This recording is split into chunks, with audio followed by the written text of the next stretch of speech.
പിന്നെ ഈ ആഴ്ചത്തെ നോമിനേഷൻ പൂർത്തിയായിരിക്കുകയാണ്. അപ്പോൾ നോമിനേഷനിൽ വന്നിരിക്കുന്നത് ആരൊക്കെയാണ് എന്നൊന്ന് നമുക്ക് നോക്കാം.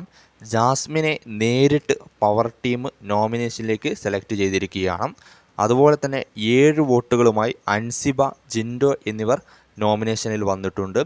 5 വോട്ടുകളുമായി ഗബ്രി നോമിനേഷനിലുണ്ട്.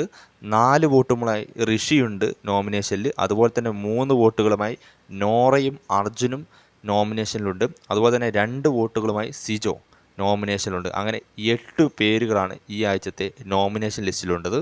അതുപോലെ തന്നെ പവർ ടീമിലുള്ള ശരണ്യ, ശ്രീരേഖ, സായി, നന്ദന എന്നിവർ നോമിനേഷനിൽ നിന്ന് രക്ഷപ്പെട്ടു. അതുപോലെ തന്നെ ക്യാപ്റ്റനായ റസ്മിനും നോമിനേഷനിൽ നിന്ന് രക്ഷപ്പെട്ടു. അങ്ങനെ നിലവിൽ 8 പേരാണ് നോമിനേഷനുള്ളത്. അപ്സരയ്ക്ക് 1 വോട്ടേ കിട്ടിയിട്ടുള്ളൂ. അതുകൊണ്ട് അപ്സരയും കഴിച്ചിലായി, ശ്രീതുവും കഴിച്ചിലായി.